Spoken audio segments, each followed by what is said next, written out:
નમસ્કાર, હું લલિત સુતરિયા. દોસ્તો, મારી હેલ્થ મારા હાથમાં આ સબ્જેક્ટ ઉપર વાત કરીએ તો મારી હેલ્થ મારા હાથમાં એટલે શું? આપણા શરીરના આપણે જાતે ડોક્ટર બની જઈએ, આપણા શરીરને આપણે ઓળખતા શીખી જઈએ. આપણે સામાન્ય રીતે જોઈએ તો આપણે જ્યારે આઝાદ થયા ત્યારે માનવની સરેરાશ ઉંમર 32 વર્ષ હતી. આજે એ વધી, એટલે કે 2025માં એ વધીને 73 વર્ષની આસપાસ થવા જઈ રહી છે. નવા નવા રોગ પણ લઈને આવી છે. તો કેવા રોગ છે? તો કે એ રોગ જોઈએ તો એસિડિટી, કબજિયાત, આ સામાન્ય છે, આપણે એને ધ્યાન નથી આપતા હોતા. એસિડિટી થાય છે તો કે આપણે ટેબ્લેટ લઈ લીધી એટલે સારું થઈ ગયું. કબજિયાત થાય છે તો એ લૂઝ મોશન માટેની પણ આપણે કોઈ દવા ટેબ્લેટ લઈ લીધી, ઓકે, આપણું લૂઝ મોશન સારું થયું. એ વસ્તુ જે છે એ વસ્તુ પર આપણે ધ્યાન રાખવાની જરૂર છે. કારણ કે એસિડિટીને દબાવનાર છે ટેબ્લેટ જે છે એ એસિડિટીને દબાવે છે. આપણે એસિડિટીને દૂર કરવી છે. જો દૂર કરશું તો આપણી હેલ્થ આપણે સાચવી શકશું, આપણા શરીરને આપણે સંભાળી શકશું. તો એના માટે કઈ રીતે રહેવું એ પણ અગત્યનું છે. આ એસિડિટી અને કબજિયાત છે, એની પછીનો સ્ટેજ આવે છે ડાયાબિટીસ અને બ્લડ પ્રેશર.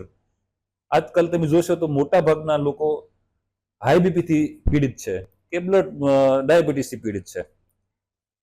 એને પણ આપણે ધ્યાન નથી આપતા.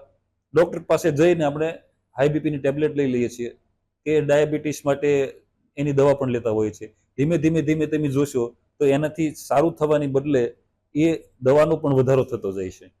જો એ અસરકારક દવા હોય તો એ સારું થઈ જવું જોઈએ. દવા જેવી બંધ કરીએ છીએ તો એ પાછું વધી જાય છે. તેનો મતલબ છે કંઈક આપણે ભૂલ કરી રહ્યા છીએ. આની સિવાય પાંચમી વસ્તુ જો કહું તો આઈબીએસ. આઈબીએસ પણ એટલો જ ખતરનાક છે. આઈબીએસ એટલે કે આંતરડાની એક બીમારી છે જેને આપણે સંગ્રહણી તરીકે ઓળખીએ છીએ. તો એ વસ્તુ જે છે એ પણ એસિડિટી, કબજિયાતને જોડીને જ છે. આઈબીએસ તો એટલો બધો ખતરનાક છે કે એ એક જ દિવસની સમયમાં તમને ઝાડા પણ થઈ શકે અને એ કબજિયાત પણ કરતો હોય છે. તો તમને આપણે ખ્યાલ નથી આવતો કે આપણે ખરેખર કઈ પરિસ્થિતિમાં છીએ. તો આ પાંચે વસ્તુ જે છે એ જો કંટ્રોલમાં આપણે લાવીએ તો આપણું બોડી એકદમ સ્વસ્થ રહેતું હોય છે. તો એના માટે આપણે આગળ બોડી વિશે આપણે જાણવું જરૂરી છે. તો બોડીને શું જરૂરી છે એના માટે આપણે 5 પિલર આપણે નક્કી કરીએ બોડીને સામાન્ય રાખવા માટે. તો એક છે ખાનપાન. ખાનપાન મતલબ કે આપણે શું ખાઈએ છીએ, ક્યારે ખાઈએ છીએ, કેવું ખાઈએ છીએ, આ આપણું ખાનપાન છે. કઈ જગ્યાએ બેસીને ખાઈએ છીએ આપણે એમાં જરૂરી છે. બીજું આવે છે આપણું એન્વાયરમેન્ટ, એટલે કે આપણું વાતાવરણ, આસપાસનું વાતાવરણ કેવું છે.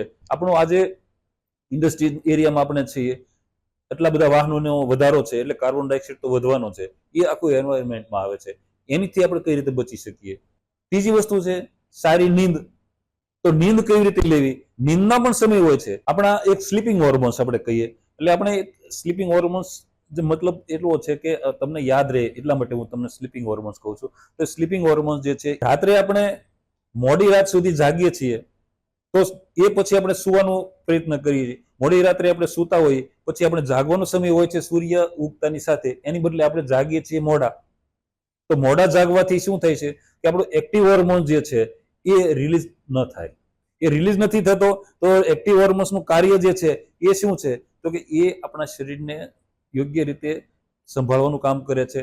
એને શરીરને એકદમ જાગૃત કરી અને એને યોગ્ય રસ્તે કસરત કરાવવાનું કામ કરે છે, એને પાચન કરાવવાનું કામ કરે છે.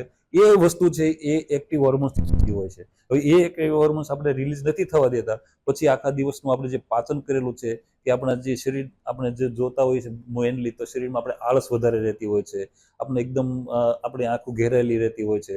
દિવસમાં ઘણી વાર એવું થતું હોય કે આપણા બરાબર માથું દુખે છે કે બરાબર મજા નથી આવતી. એ કારણ એ છે કે આપણે બરાબર નીંદ લેતા નથી, એના સમયે નીંદ લેતા નથી. નીંદના પણ નિયમો હોય છે કે ભાઈ બાળક છે તો એ બાળકને કેટલું નીંદ લેવાની હોય છે, એ યુવા વર્ગને કેટલી નીંદ લેવાની હોય છે, એ ગડપણને કેટલી નીંદ લેવાની હોય છે અને કેટલી કુદરતી નીંદ આવતી હોય છે. એ વસ્તુ છે એ કુદરતી છે. ચોથી વાત છે ઇમોશન.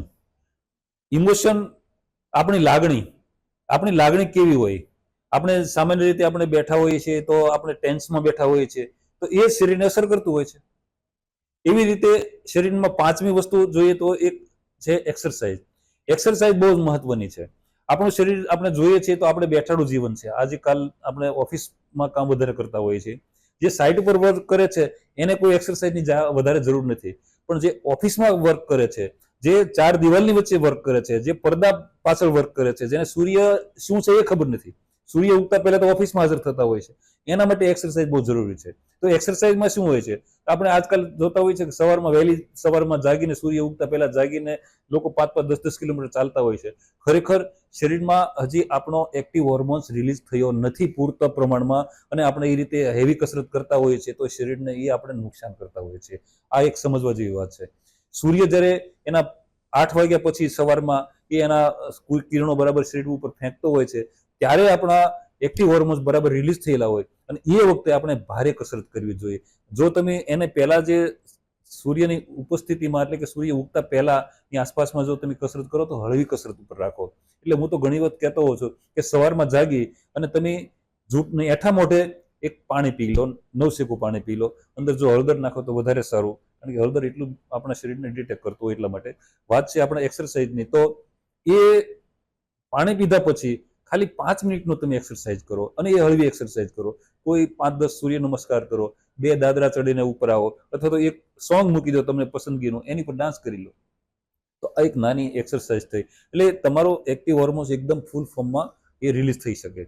અને એ પછી તમારી બધી કાર્ય પદ્ધતિ તમારી જે કાંઈ છે એ બધી પતાવી અને ઓફિસમાં આવો છો, તો ઓફિસમાં આપણે શું કરીએ છીએ કે હું મારી વાત કરું તો 1 કલાક ખુરશી પર હું આમ બેઠો રહું છું, તો મારા જે એક્ટિવ હોર્મોન્સ જે છે એ એક્ટિવ હોર્મોન્સ છે એ રિલીઝ થતા ઓછા થશે, એ ડીએક્ટિવ થવા મળશે.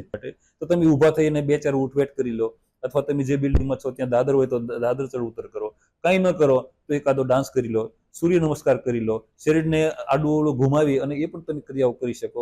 તો સતત તમે એક્સરસાઇઝ આ રીતે દર કલાકે 3 મિનિટ 2 મિનિટ શરૂ રાખો, જેથી કરીને એ એક્સરસાઇઝ જે છે એ તમે એક સાથે 10 કિલોમીટર ચાલ્યા એક્સરસાઇઝ એની કરતાં સારી તમને. ઓફિસમાં હોય તો હમણાં મેં તમને વાત કરી એ રીતે કે ભાઈ તમે ખુરશી ઉપર જ બેસીને કામ કરો છો અને એક જ ટેબલ ઉપર બેસીને કામ કરો છો, તો એના માટે શું કરો કે બપોરે તમારો રિસેસ ટાઈમ જે છે એ ટાઈમ જે છે એનો સદુપયોગ કરો. કઈ રીતે? તો કે તમે ટેરેસ ઉપર જાઓ અને સૂર્યની સામે 5-10 મિનિટ તમે એની સામે ઊભા રહો, અને તમે એની પૂરેપૂરી એની ગરમી લો, એના સૂર્યકિરણો પૂરેપૂરા તમારા શરીર ઉપર લો. પછી તમે જાઓ છો તો તમે લિફ્ટનો ઉપયોગ ન કરો, દાદરો ચડો ઉતરો એ રીતે કરો, અને દર કલાકે 3 મિનિટની એક્સરસાઇઝ કરો. અને એ એક્સરસાઇઝ મેં હમણાં આપને વાત કરી એવી છે કે ભાઈ તમે કશું ન ફાવે, કોઈ એક્સરસાઇઝ તમને સૂર્ય નમસ્કાર નથી ફાવતા, કોઈ વાંધો નહીં, તો તમને એક મનપસંદના આજકાલ સોંગ તો તમે તમારા મોબાઈલમાં રાખતા જ હોય છો, તો એ સોંગ શરૂ કરી ને એની પર તમે ડાન્સ પણ કરી શકો.